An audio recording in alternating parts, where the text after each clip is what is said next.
All right. Good evening, everyone, and welcome to our final Jewish Book Council talk of the year. Um, we have really enjoyed the many opportunities that we had this year to dive into a lot of great works of literature, and through our partnership with the Jewish Book Council, which has been so successful. Just we will be continuing it next year as well, and we bring the year to a close by welcoming back Ariel Sabar, who you may know from some of his other works, or you may know him as a journalist. Ariel was at the temple about 4 or 5 years ago, um, when one of his earlier books was published. The one that you may be familiar with is My Father's Paradise, a son's search for his Jewish past in Kurdish Iraq. Um, but today,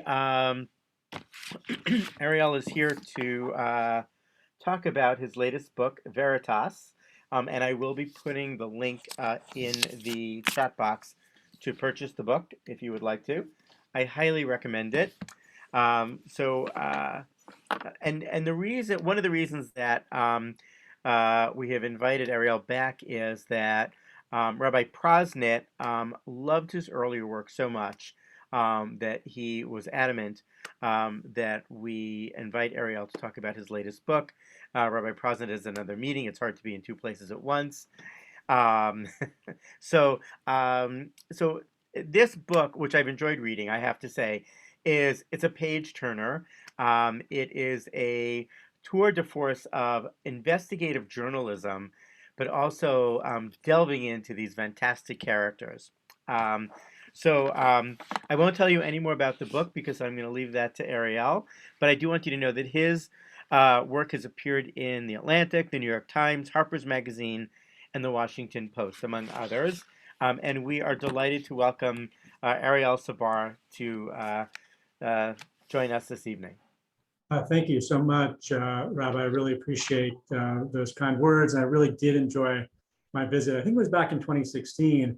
And ironically, I think right before the Atlantic magazine piece that would launch this book was published, I remember being super excited to talk about one of my past books, but also being really nervous because I was about to break all this news about this Harvard professor and this con man.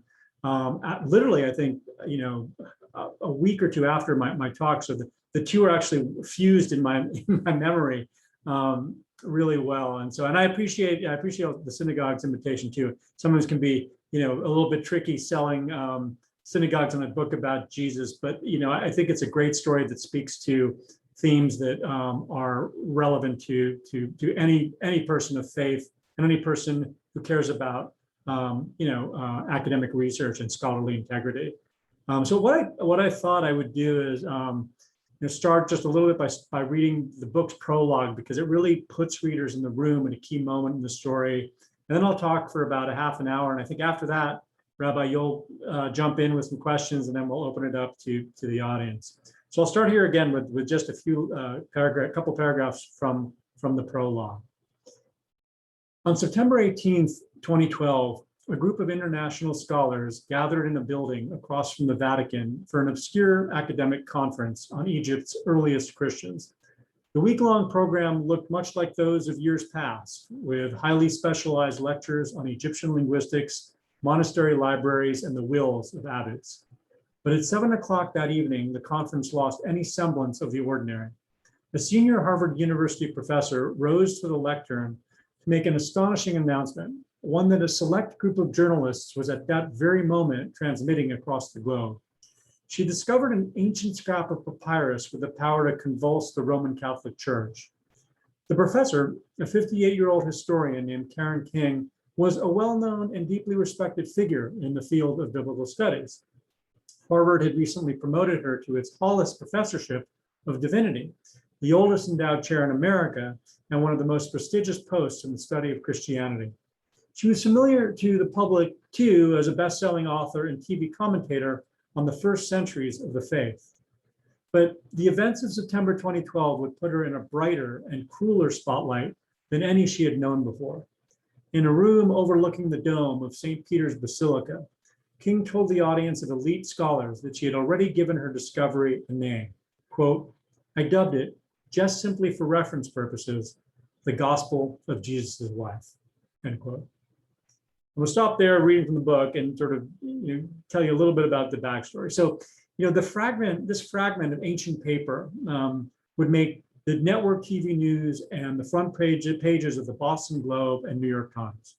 It would inspire op-eds in the Wall Street Journal and Los Angeles Times, and bits by Jon Stewart and Stephen Colbert on Comedy Central.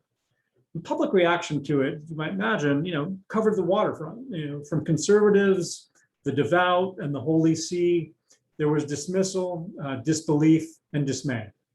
Among progressive Christians, there was excitement about the prospects of a more tolerant and egalitarian faith.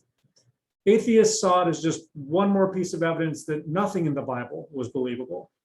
The hashtag Jesus Wife lit up Twitter, and for some time, the world of biblical scholarship had no idea what it hid. Now, there was good reason for all this uproar. Never before had an ancient text depicted a married Jesus. Tradition, of course, has long portrayed the central figure of Christianity as a celibate, lifelong bachelor whose only spouse, if one could call it that, was the church itself. But that wasn't the only reason for the drama. The story's leading players were in many ways the very embodiments of reason and faith. On the one side, you had Harvard, the richest and most powerful university in the world, a beacon of the Enlightenment and a prestigious impartial scholarship. And on the other hand, you have the Roman Catholic Church, the richest and most powerful religious institution in the world, a place of spiritual mystery and cloistered intrigue.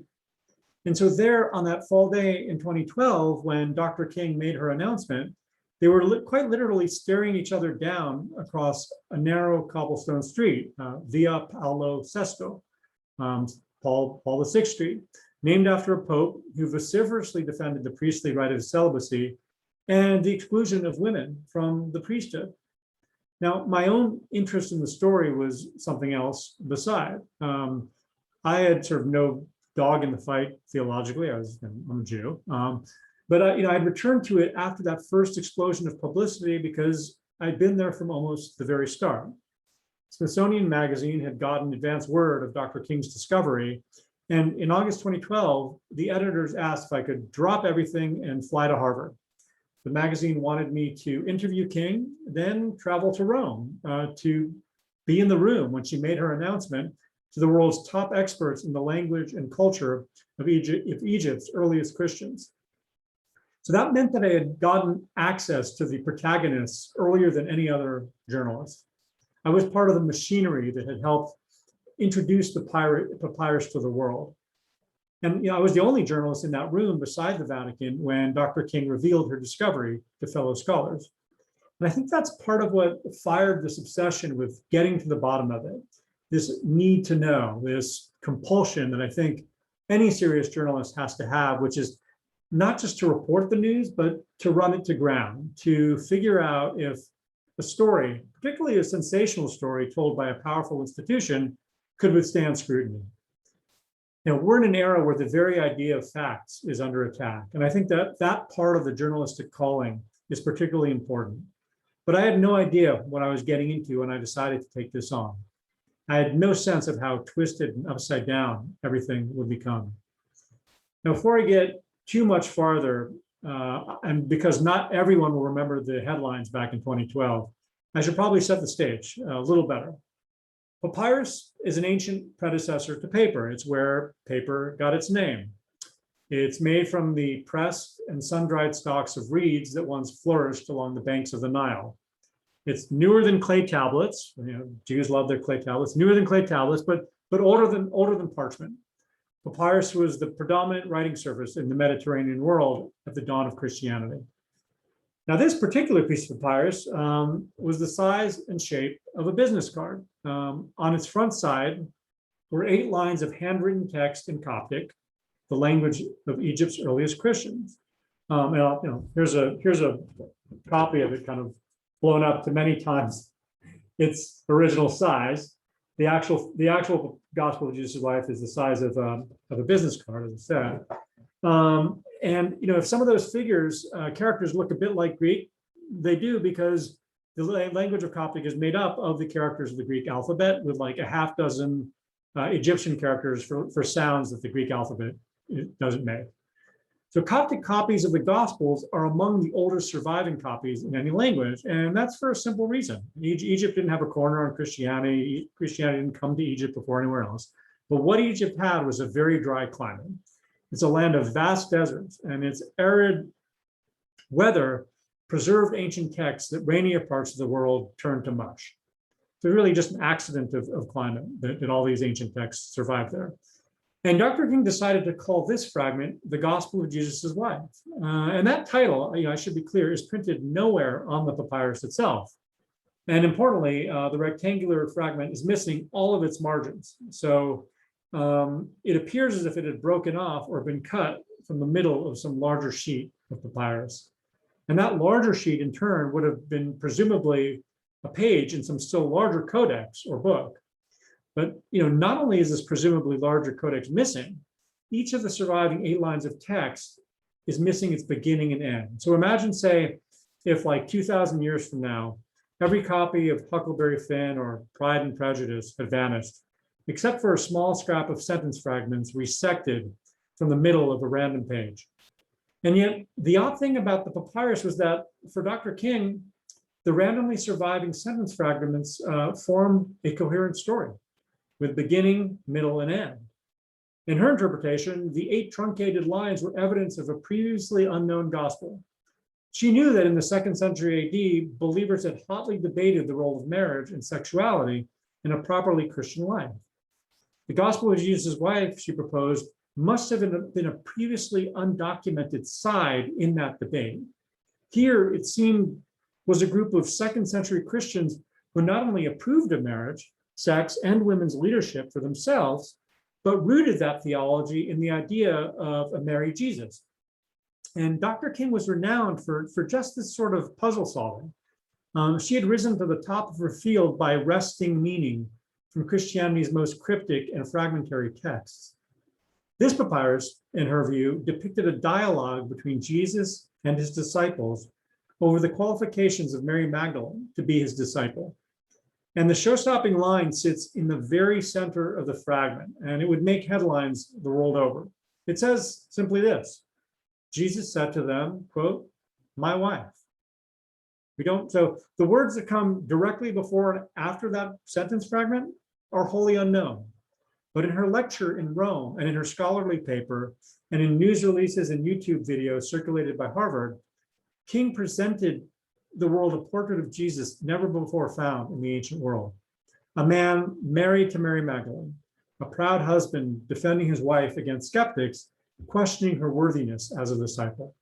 A savior teaching the disciples that marriage on earth is a symbol of believers' reunion in the afterlife with their divine twins in a higher realm. The king suspected that this Gospel of Jesus' Wife must have somehow been suppressed in antiquity, perhaps because its message about Jesus' humanity and his sexuality and about Mary Magdalene's leadership was at odds with the politics of the church fathers as they courted support from the patriarchs of Rome. This gospel was perhaps simply too hot to handle at a time when Christianity cast a dim eye on the physical body and its earthly needs. King reminded people that the New Testament Gospels tell us nothing of Jesus' marital status. I didn't really know that going into the story because of the tradition of celibate Jesus. But if you actually read the New Testament Gospels, there's nothing in there about Jesus' marital status. They don't say that Jesus was married, but nor do they say that he's a bachelor.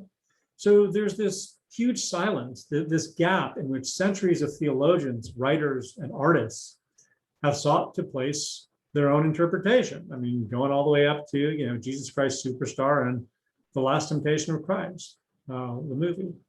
And, to judge from the surviving evidence, it's only in the 2nd century AD that believers begin to portray Jesus as celibate.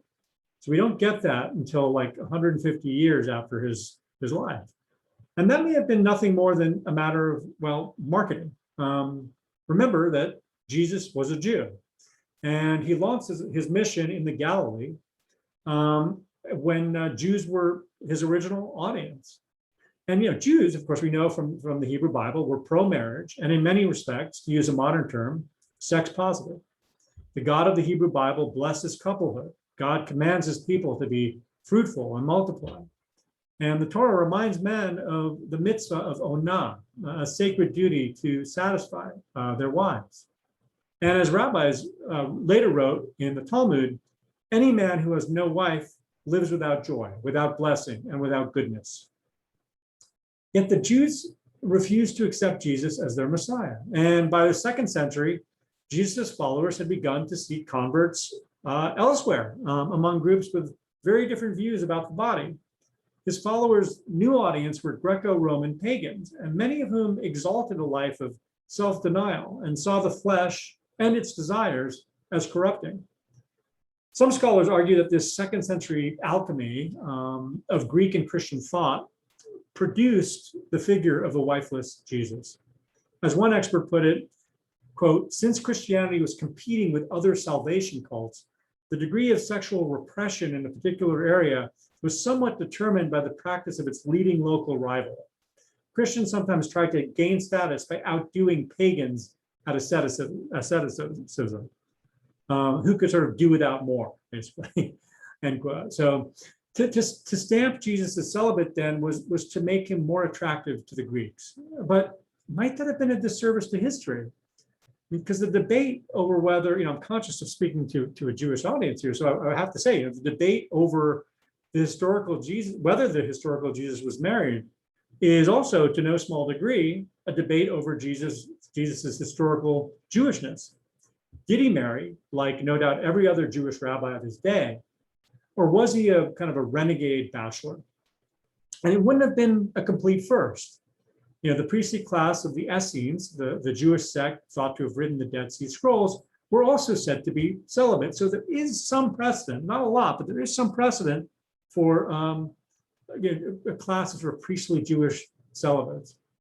Now for King, the papyrus mattered for reasons that had little to do with Judaism. For her, it wasn't even really that Jesus was married, although that was pretty big. What really compelled her was the seeming identity of Jesus' wife. King had devoted her career to recovering the lost voices of women in early Christianity, and none was more central to her scholarship than Mary Magdalene. The Gospels depict Mary Magdalene as one of Jesus's closest followers, an independently wealthy woman from the Galilee who follows him to Jerusalem, watches his crucifixion, sets out to anoint his body with spices, only to discover, famously, the empty tomb. Yet for centuries, the Roman Catholic Church and much of Western culture, frankly, had falsely portrayed Mary Magdalene as a repentant prostitute. King had long lamented this deceitful and stubbornly persistent portrayal. And she, as she and other scholars have argued, it was a slander concocted by popes, beginning really in the 6th century, to silence a powerful female voice in the early church. The words on this newfound papyrus, however fragmentary and incomplete, came as a kind of validation for theories that King had spent much of her life writing and talking about. They did nothing less than redeem Mary Magdalene twice over. Not only here in this papyrus was she as fit as the male disciples to preach the good news, she was Jesus's wife, as beloved as she was human. There were enough words on this tiny fragment to create real problems for the church. Priests take a vow of chastity and make a promise of celibacy in imitation of a supposedly wifeless Jesus. The church says it doesn't ordain women priests because Jesus chose no women for his very innermost circle. These 8 partial lines of Coptic packed enough firepower to rattle, if not topple, these twin pillars of Catholic tradition. So it was perhaps no surprise that Harvard treated the papyrus like a cross between a deadly explosive and a priceless jewel.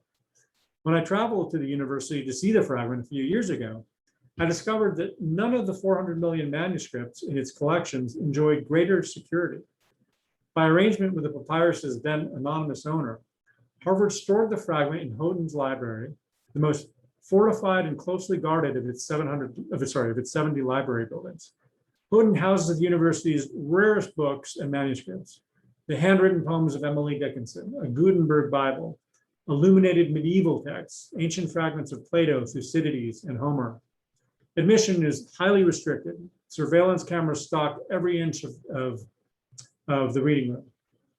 Librarians actually use electronic wands to clock each time a manuscript changes hands, so nothing leaves the building.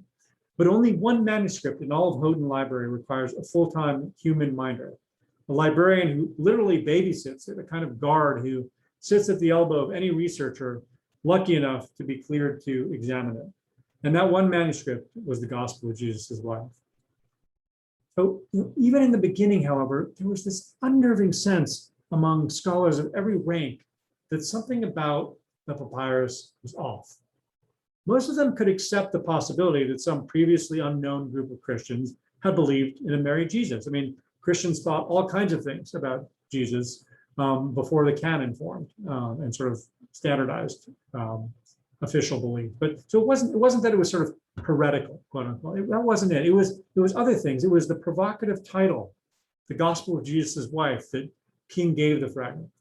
It was that in what was supposed to be a random fragment of incomplete lines from the phrase Jesus said to them, my wife, appeared dead center, as if on a billboard, as if sort of justified in Microsoft Word, justified margin, or it literally was right there in the center.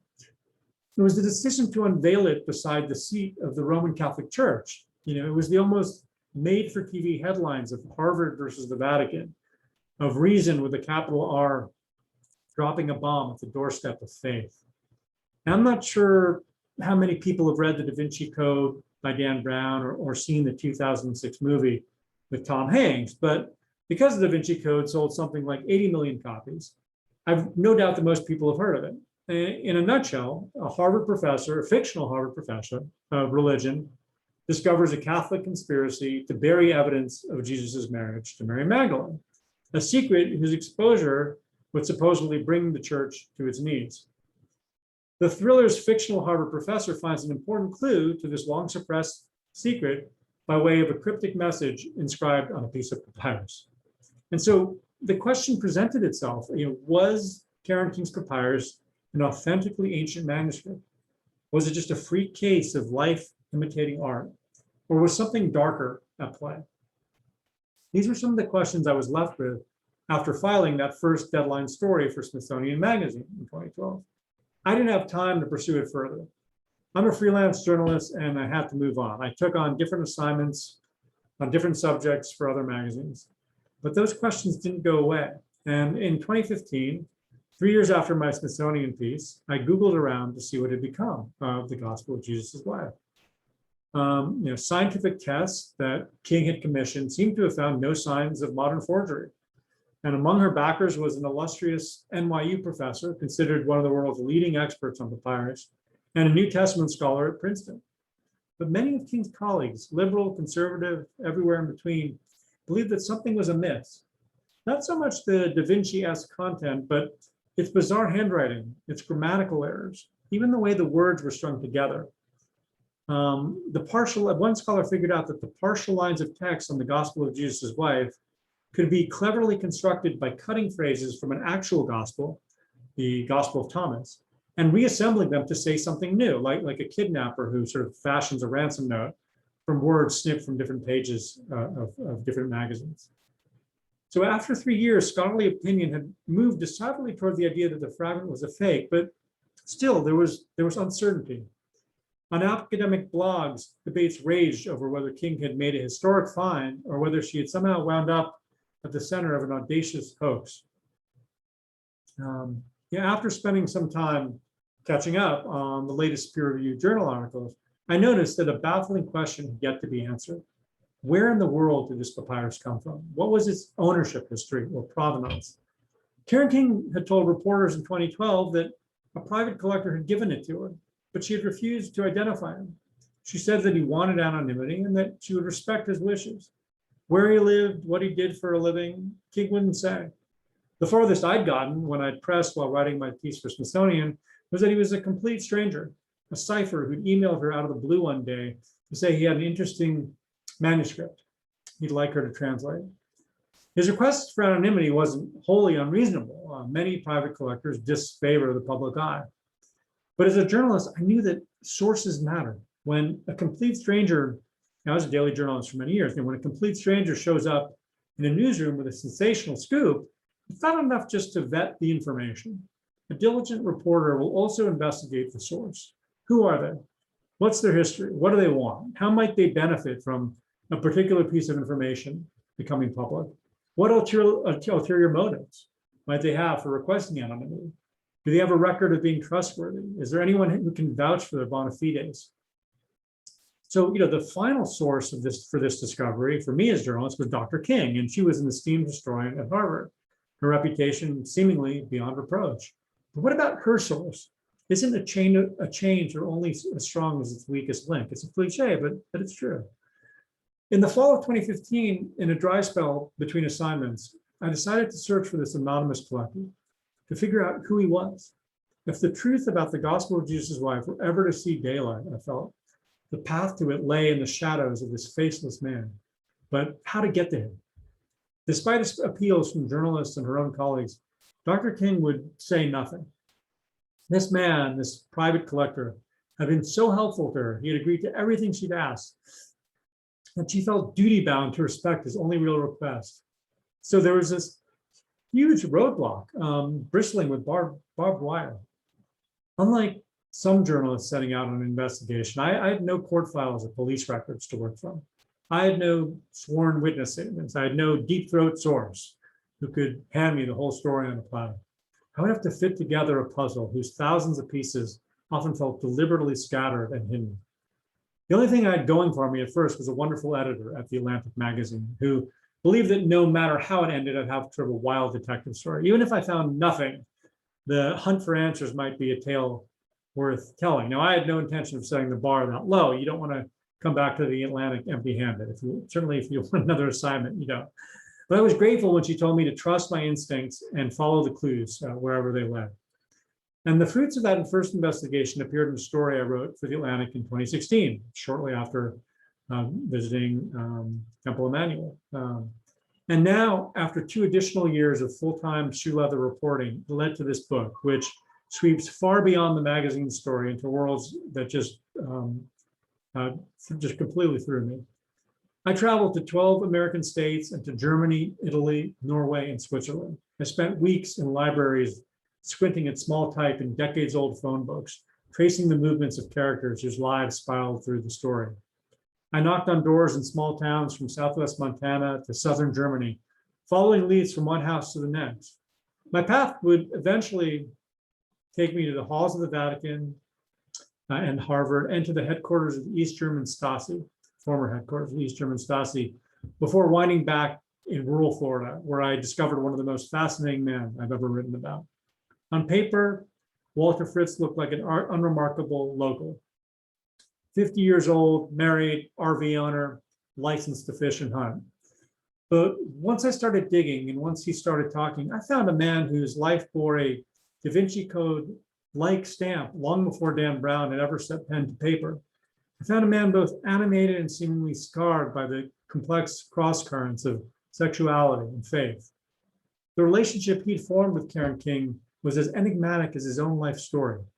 How does this complete stranger ensnare one of the world's leading historians of early Christianity, a woman who'd grown up tough in Montana cow country, a skeptic who prided herself on her ability to dismantle and to skewer the church's long list of fictions? How does he convince her to stake so much of her reputation on a manuscript that even she knew was suspect? And I'm going to make you read the book to find out. The usual story, of course, is one of con man and dupe, of deceiver and deceived, forger and fool. But the deeper I went, the more complicated the truth became, the trickier the moral questions. If a truth is important enough, can one use a lie to advance it? Does a righteous end justify dishonest means? Veritas is a work of both investigative journalism and of narrative nonfiction.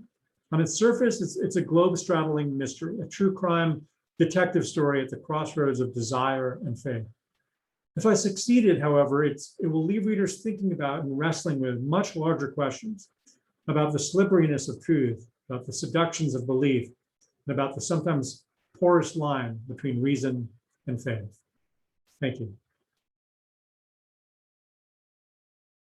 I'll turn it back to you, Rabbi. Thank you, Ariel. That was fantastic.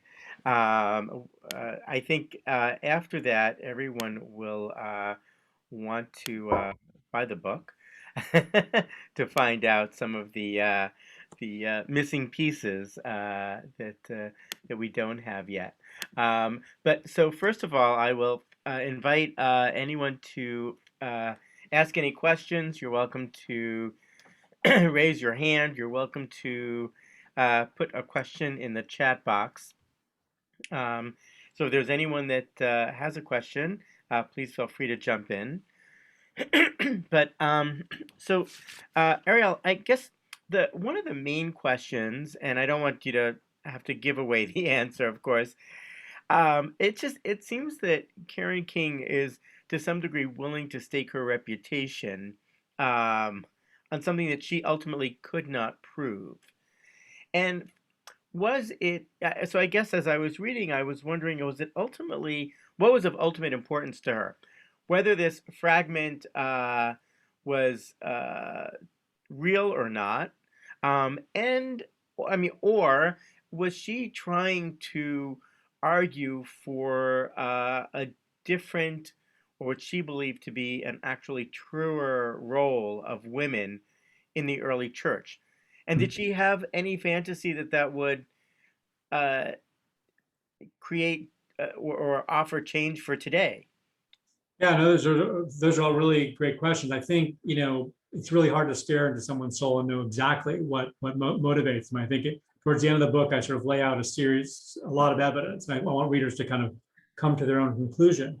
But I think you're right. I think, I'm not giving away too much. I think she was less interested in whether this papyrus was actually authentic than what it would do to start public conversations that she felt were extremely important. And so she straddles this interesting line. She's trained as a historian, but she works at Harvard Divinity School. Harvard is distinct among elite colleges in not having a freestanding department of religious studies. And religious studies as a discipline sort of grew out of like Enlightenment era approaches to academic research. So if theology was sort of an ancient study of the way in which God worked and sort of how people of a certain faith interpreted their own traditions, religious studies was sort of an effort to take an objective look at and using evidence-based models, methodologies to try to establish what the Bible is, who wrote it, what audiences it was written for, how it came together in its current form. And so Harvard doesn't have that freestanding religious studies department. So as a result, you have many of the scholars doing work in an institution that's also training people to be ministers. And what I discovered was that there was a really robust debate over whether that was the best way to teach religion at a world-class university. And so this comes actually at a moment of crisis for the Harvard Divinity School, which I won't get into too much because it's kind of a turning point in the story. So I do think the most important thing for her was, can this papyrus fragment inspire public conversations about women, about women's leadership, about sexuality, same-sex marriage, abortion, all the ways in which the Catholic Church has used, either directly or indirectly, the figure of a celibate Jesus to argue against the crime of sort of sex for pleasure, basically, to simplify it. And I think, the tragedy for many of her colleagues, and there's a lot of wonderful, wonderful feminist scholarship out there, and it's all really good. It's all based on evidence. I think the tragedy for King and for many of her fellow colleagues was that she didn't need the gospel of Jesus' life to make those arguments. The evidence was already there. It just wasn't there in quite as potent and concentrated a form. And I think that's what made this papyrus such a temptation, why there was all kinds of corner cutting to move this thing into the public eye, to announce it on the front pages of the New York Times, to announce it across the street from the Vatican, even though there are multiple religious studies conferences throughout the year in places like Chicago, that are not the Vatican. where you could do this. So I think that that overrode perhaps some of her better judgment and the better judgment of the gatekeepers, peer reviewers, and journals that actually allowed this papyrus to be published before it had been fully tested. But that leads me to my next question, which is, if that's what she was setting out to create this sort of public discourse, this public conversation around the role of women in the early church, was she successful?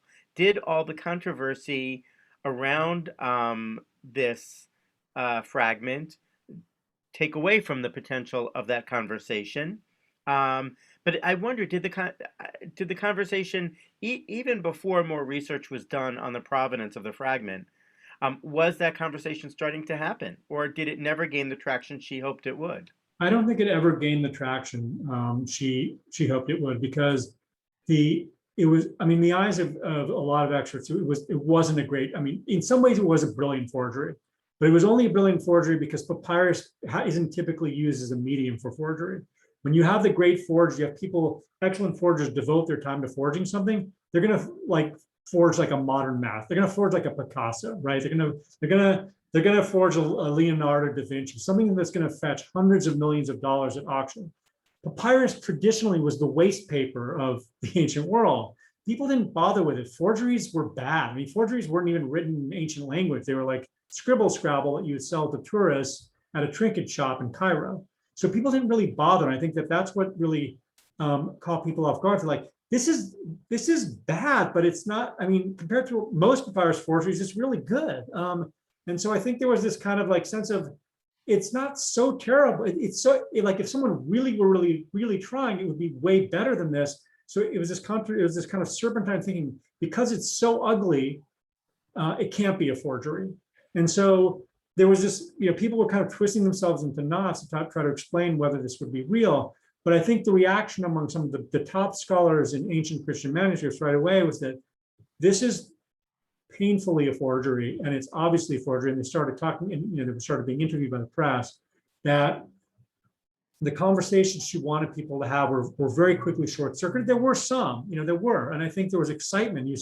I found the most remarkable conversations in a place where you never want to look too closely because it winds up being such a sewer, but the comment sections of the stories about the gospel of Jesus Christ. We had really interesting conversations among practicing Christians of every ideological stripe, responding from their hearts to this thing. You have people saying, "Oh, I always loved the idea that Jesus would be willing to welcome a woman into his life in so intimate a way. I feel like he would be that sort of person.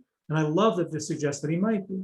And then you had other people who said, this is just a liberal Harvard, godless Harvard trying to discredit all of Christianity. So you really have these really raw, most of the time, the raw comments you read underneath stories are just not worth your time.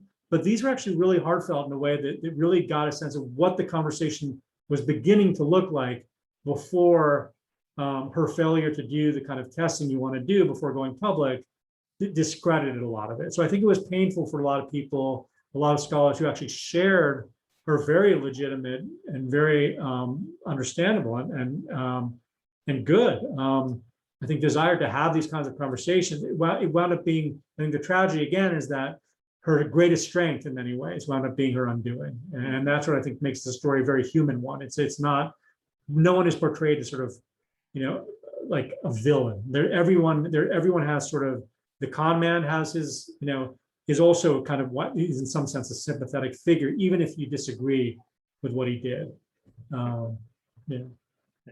I guess, part of reading the book, so Diana, you wanted to ask something. Go ahead.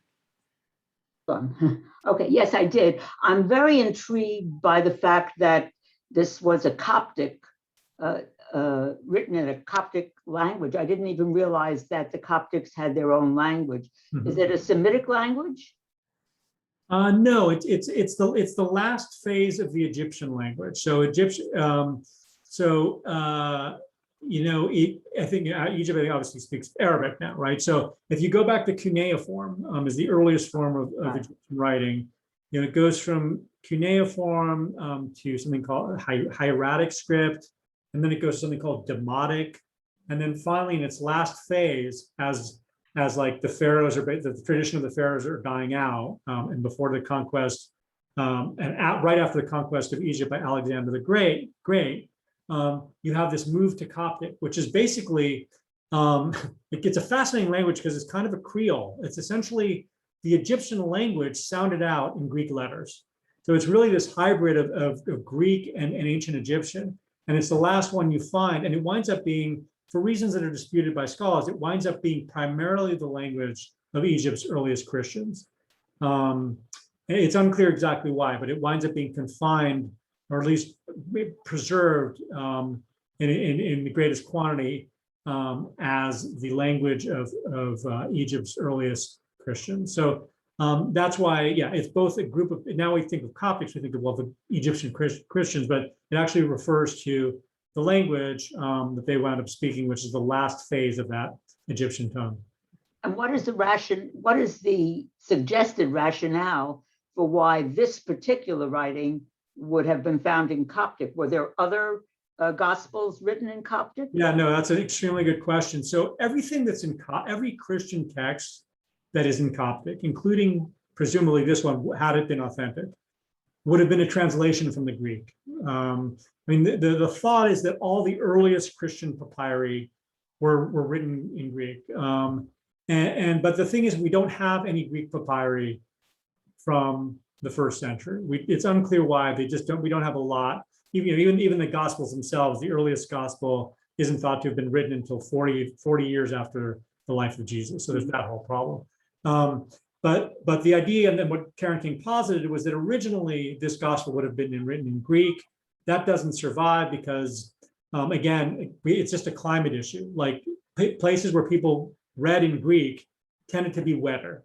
And so documents that were written in Greek were in climates where documents would have melted away in the rainy climate. So unless it was copied over and over again, it wouldn't have been preserved in Greek. It wouldn't have survived into modernity through the copying by medieval monks. So the ancient texts that predate the canonization of the New Testament, they survive in large measure if they happen to be copied in Egypt. And if they were copied in Egypt, they were most likely copied from Greek into Coptic. So very, very likely, yes, it had to have been. I mean, there's no argument that this was an originally Coptic text. The argument that Karen King made was that it was originally written in Greek. At some point, it was copied into Coptic, and only the Coptic copy survives. But very, very astute question. Yeah. Any other questions? Eugene. I have such question. For me, for example, when I look at Torah, I always try to compare what is going on today, how it's related to Torah. I want to ask that a relationship of that topic, whether Jesus had wife, his relations with women, how it impacts today, specifically Christian priests. I know that Catholic priests are not allowed to marry, to have relations with women. Unfortunately, it in many cases causes very bad abuses, especially of children, and by the way, very often of boys. And by the way, I was thinking why specifically boys had idea, tell me if I'm right or not, or maybe you have different opinion, that they still understand it is bad generally for Catholic, and boys maybe it will be somewhere on the side. But anyway, some other Christian parts of Christianity, they have different opinions about that, up to exactly opposite one. I know about one opposite, at least one opposite. What is your opinion about how it impacts specifically this, please? Yeah, you're right. I mean, the Eastern Orthodox Church, and even frankly, the Coptic Church, does allow. I don't think it allows bishops to marry, but it does allow priests to marry. And by the way, the Coptic Church and the Eastern Orthodox Church never had a tradition of Mary Magdalene being a prostitute. That's an invention of the Roman Catholic Church. And so, if we'll read more about why this particular forgery was targeted at the Roman Catholic Church. I do think these questions are relevant, obviously, not only for the public policy debates that you still have, and by the way, it's not just Catholic, it's also evangelical Christian, around questions of abortion, same-sex marriage. It used to be, even birth control, right? Because all that raises the specter of sex for pleasure, which is a big no-no in those traditions, because traces all the way back to Augustine and the idea of original sin.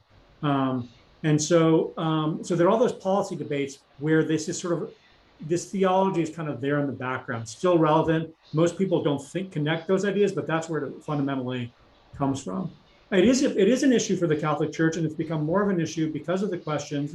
It's debated, but there are people who believe, as you do, that the celibacy mandate for priests is a factor in the clergy abuse scandals. We've denied the humanity of human beings. We've denied something that's so central to the human nature, on the idea that turning ourselves away from that part of the human condition is somehow godly. That it winds up expressing itself anyways in ways that damage children, and so on. Now that's debated. There are people who say that that can't explain all of it, because of course there are clergy abuse scandals with married clergy within Judaism, within other faiths. It's not restricted, but there is an argument to be made there. And then the other one is just a practical one, is that the Catholic Church is desperate to find priests in the places where its flock is growing, and those are places like South America, and where they're having a very hard time recruiting priests who want to remain celibate, or who aren't already, who want to join the priesthood but who are already married. So it's also a question of like staffing, frankly, for the Catholic Church. Can we get enough priests for these places where people aren't willing to sacrifice that part of their humanity for God, to put it simply? Thank you. Thank you for that. By the way, you said that Eastern Orthodox allows priests to be married. I don't know about bishops, but it not just allows, it requires, at least the Russian Orthodox, what I know better, it requires, and priest will not get his position unless he is married. It's not legally required, but I know practically he will never get his place to serve. I don't know about if he can be ordained or not, but definitely he will not find place to serve if he is not married. Fascinating.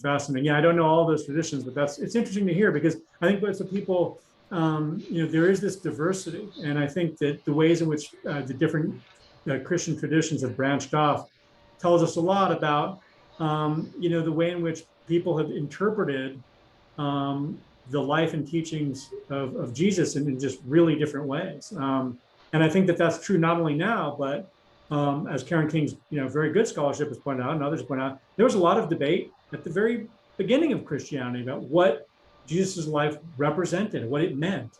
And it was only later, of course, the Orthodox were like, no, it was all unified at the beginning because it was all God's word, and only later did it get splintered. Sort of actually the opposite. It was very splintered at the beginning, and then it kind of got hammered down into the New Testament, and then we saw some more splits later. But those histories are fascinating. I'm not a scholar, so there are others who could speak to that better, but as a journalist, I found it quite interesting. Thank you. Thank you, Eugene. So, Ariel, as I was reading the book, I mean, you paint such a vivid portrait of the characters in the book. I kept trying to get into the mind of Karen King.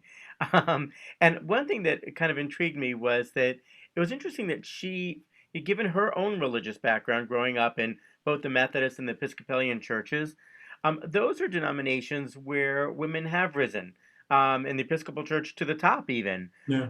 So I was wondering, did she have something in her sights? Was she going after something? Just the historical nature of the way the Christian church has dealt with women, or was she specifically going after Catholicism for some particular reason?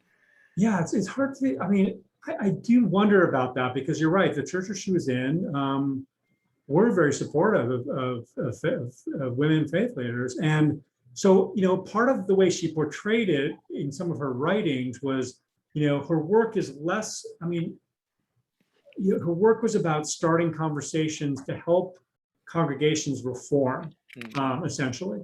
And she never, you have to kind of read the footnotes because superficially it's history, right? And that's how she self-represents as I'm a historian.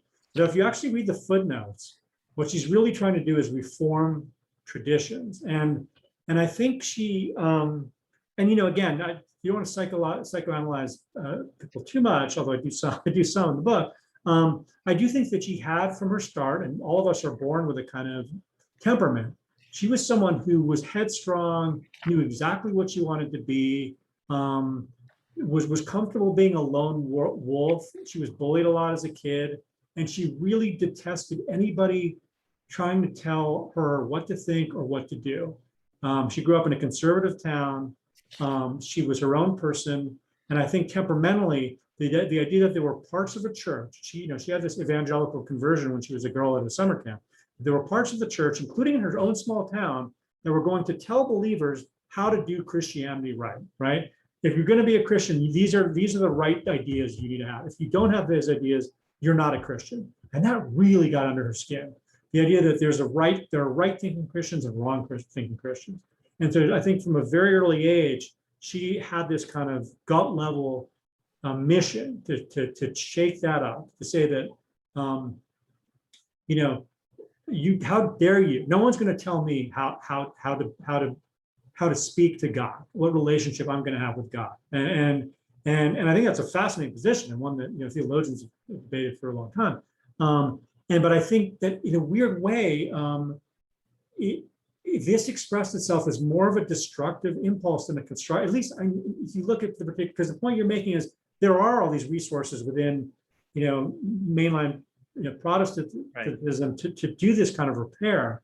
But I think this was directed at the parts of Christianity that were more doctrinaire, and where she felt like that it hadn't really got the news, hadn't got the good news or her good news yet. And so I think it was in some ways directed at those more repressive corners of the faith. And I guess the question, the larger question I grapple with is, do we need history? Do we need to go back to the first century, or in Judaism's case, to back to the beginning to find the ammunition to take down those strictures? Or is it okay to just say, hey, guess what? In the 21st century, it doesn't make sense to be a patriarchy anymore, because that was then and this is now. And so, this is a question I think for a lot of Christians, especially for Catholics, if it's not there in the beginning, we're not doing it, right? So to make the argument, she needs to go back to the first centuries to show that there was this alternative question. I think, is that what faith is? And I think this is where one asks, this is all a very individual question. I don't have the answer to it.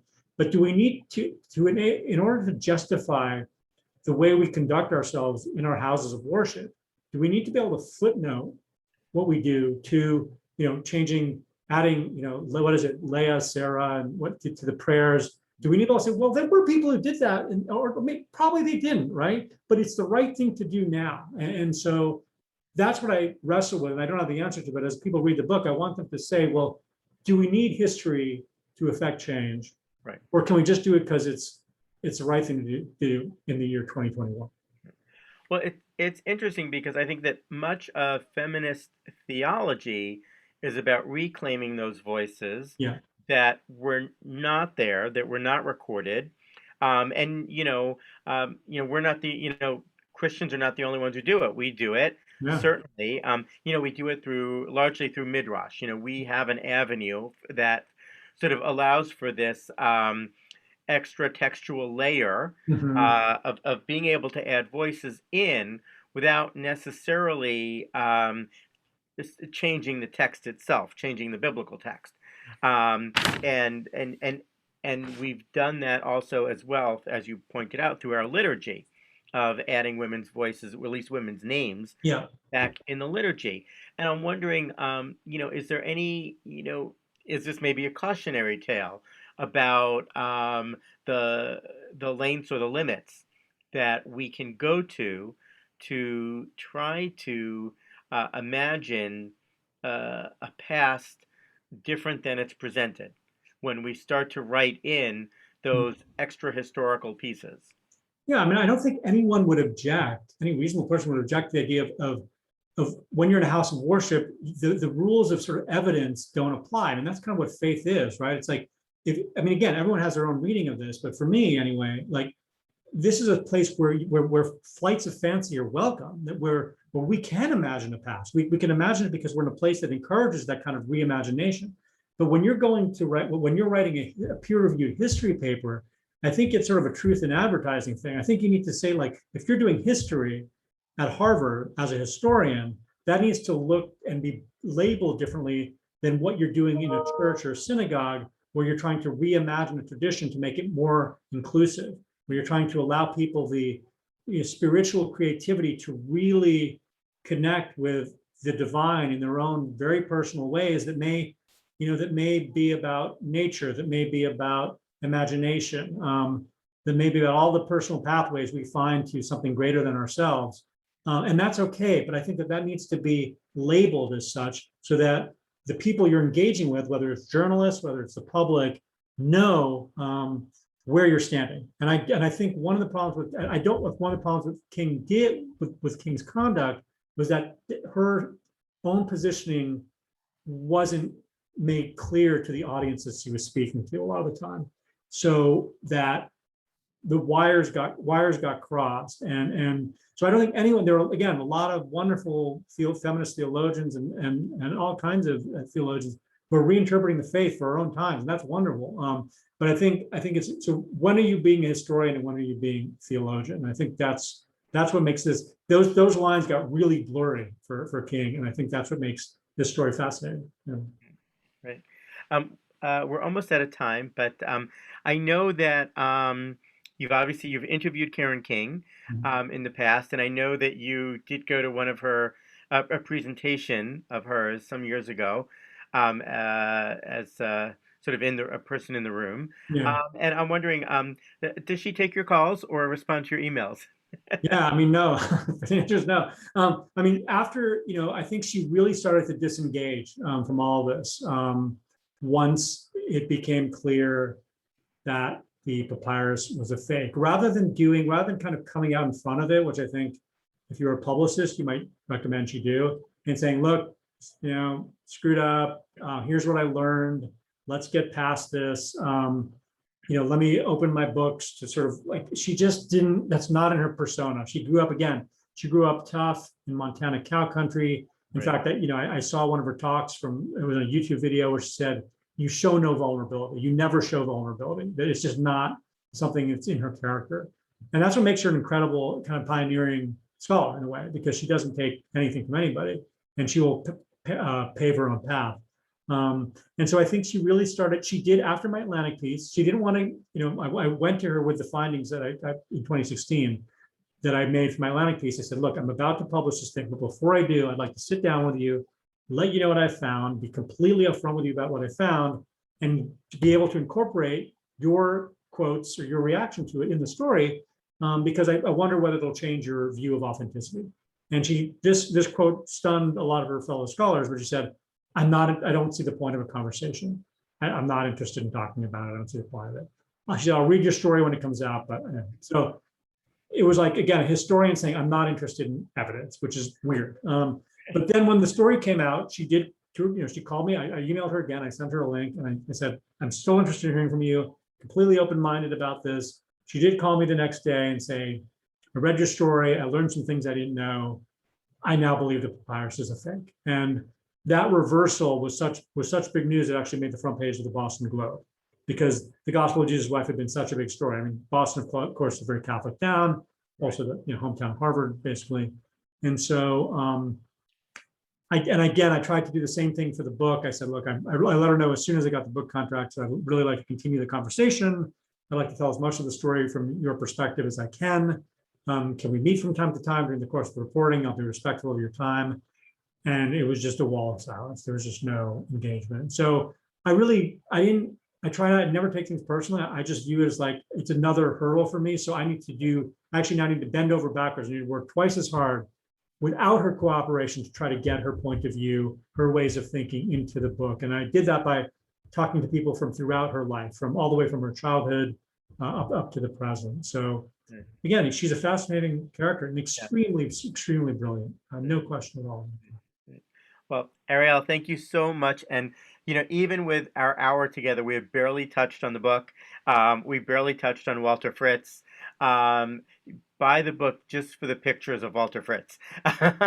um, there are some photographs in the book, and it's fascinating. And he is the most enigmatic character Yeah, in many ways. So again, here it is. Whoop.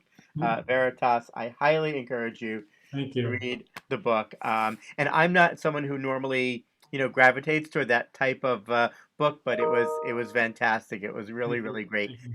And I So should mention too that to listeners that it's also if you don't like carrying around hardcovers, it's available in audiobook format, and it's also at the end of June will come out in paperback. So there are these other options for folks who don't want to carry around a thick book in their backpack. So thank you so much, Rabbi. I really appreciate it, and really excited to talk to Temple Emanu-El again. great. Thank you. And we hope to have you back again. We'll look forward to what you write next. Thank And you. thank you, everyone. And our thanks to the Jewish Book Council. This has been a great way to wrap up a year of exposing of interacting with some really amazing books, and we look forward to more books next year. So thank you, everyone, and since it's Thursday night, Shabbat Shalom. Take care.